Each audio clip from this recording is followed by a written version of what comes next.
ಪಂಚಮಸಾಲಿ ಹೋರಾಟ ಬಿಜೆಪಿಯ ಮುಖವಾಡ. ಸದನದಲ್ಲಿ ಮುಖವಾಡ ಕಳಚುವುದಕ್ಕೆ ಸಿದ್ದರಾಮಯ್ಯ ಸಿದ್ಧವಾಗಿದ್ದಾರೆ. ಬಿಜೆಪಿ ಸರ್ಕಾರದ ನಿರ್ಧಾರವೇ ಸಿದ್ದರಾಮಯ್ಯಗೆ ಅಸ್ತ್ರ.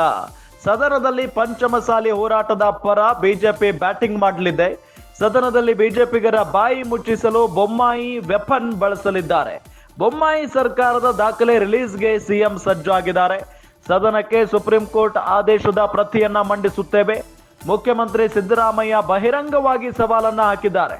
ಈ ಹಿಂದಿನ ಬೊಮ್ಮಾಯಿ ಸರ್ಕಾರ ಪಂಚಮಸಾಲಿಯನ್ನ 2A ಸೇರಿಸಿಲ್ಲ. ಬದಲಾಗಿ ಮುಸ್ಲಿಮರಿಗೆ ನೀಡಿದ್ದ 4% ಮೀಸಲಾತಿ ರದ್ದುಪಡಿಸಿದ್ದಾರೆ. 3A ಹಾಗೂ 3Bಗೆ ತಲಾ 2% ಮೀಸಲಾತಿ ಹಂಚಿಕೆ ಮಾಡಿದ್ದಾರೆ. ಇದರ ವಿರುದ್ಧ ಮುಸ್ಲಿಮರು ಸುಪ್ರೀಂ ಕೋರ್ಟ್ಗೆ ಮೇಲ್ಮನವಿಯನ್ನ ಸಲ್ಲಿಸಿದ್ರು.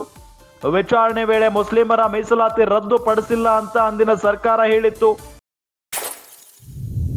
ಯಥಾಸ್ಥಿತಿ ಮುಂದುವರಿಸುವುದಾಗಿ ಸುಪ್ರೀಂಗೆ ಬಿಜೆಪಿ ಸರ್ಕಾರ ಅಫಿಡವಿಟ್ ನಲ್ಲಿ ತಿಳಿಸಿತ್ತು. ಇದರ ಆಧಾರದ ಮೇಲೆ ಸುಪ್ರೀಂ ಕೋರ್ಟ್ ಆದೇಶ ಹೊರಡಿಸಿದೆ. ಈ ಆದೇಶವನ್ನ ಬದಲಾಯಿಸಲು ಯಾರಿಂದಲೂ ಸಾಧ್ಯ ಇಲ್ಲ. ಇದರ ಪ್ರತಿಯನ್ನ ಸದನದ ಮುಂದೆ ಮಂಡಿಸುತ್ತೇನೆ ಅಂತ ಸಿಎಂ ಸಿದ್ದರಾಮಯ್ಯ ಹೇಳಿಕೆಯನ್ನ ಕೊಟ್ಟಿದ್ದಾರೆ.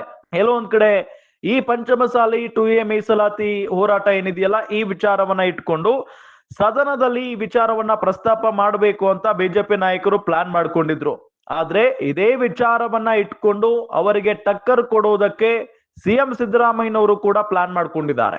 ಬಿಜೆಪಿ ಸರ್ಕಾರದ ನಿರ್ಧಾರವನ್ನೇ ಸಿದ್ದರಾಮಯ್ಯಗೆ ಇಲ್ಲಿ ಅಸ್ತ್ರ ಸಿಕ್ಕಂತಾಗಿದೆ. ಸಿದ್ದರಾಮಯ್ಯನವರಿಗೆ ಆ ನಿರ್ಧಾರವೇ ಅಸ್ತ್ರ. ಸದನದಲ್ಲಿ ಪಂಚಮಸಾಲಿ ಹೋರಾಟದ ಪರ ಬಿಜೆಪಿ ಬ್ಯಾಟಿಂಗ್ ಮಾಡ್ತಾ ಇರೋದು. ಬಿಜೆಪಿಗರ ಬಾಯಿ ಮುಚ್ಚಿಸುವುದಕ್ಕೆ ಬೊಮ್ಮಾಯಿ ವೆಪನ್ ಬಳಸಲಿದ್ದಾರೆ ಮುಖ್ಯಮಂತ್ರಿಗಳು. ಬೊಮ್ಮಾಯಿ ಸರ್ಕಾರದ ದಾಖಲೆಯನ್ನ ರಿಲೀಸ್ ಮಾಡೋದಕ್ಕೆ ಸಿಎಂ ಸಜ್ಜಾಗಿದ್ದಾರೆ. ಸದನಕ್ಕೆ ಸುಪ್ರೀಂ ಕೋರ್ಟ್ ಆದೇಶದ ಪ್ರತಿಯನ್ನ ಮಂಡಿಸುತ್ತೇವೆ. ಮುಖ್ಯಮಂತ್ರಿ ಸಿದ್ದರಾಮಯ್ಯ ಬಹಿರಂಗ ಸವಾಲನ್ನ ಹಾಕಿದ್ದಾರೆ. ಈ ಹಿಂದಿನ ಬೊಮ್ಮಾಯಿ ಸರ್ಕಾರ ಪಂಚಮಸಾಲಿಯನ್ನ 2A ಸೇರಿಸಿಲ್ಲ. ಬದಲಾಗಿ ಮುಸ್ಲಿಮರಿಗೆ ನೀಡಿದ್ದ 4% ಮೀಸಲಾತಿ ರದ್ದುಪಡಿಸಿದ್ದಾರೆ. 3A ಹಾಗೂ 3Bಗೆ ತಲಾ 2% ಮೀಸಲಾತಿ ಹಂಚಿಕೆ ಮಾಡಿದ್ದಾರೆ. ಇದರ ವಿರುದ್ಧ ಮುಸ್ಲಿಮರು ಸುಪ್ರೀಂ ಕೋರ್ಟ್ಗೆ ಮೇಲ್ಮನವಿಯನ್ನ ಕೂಡ ಸಲ್ಲಿಕೆ ಮಾಡಿದ್ರು.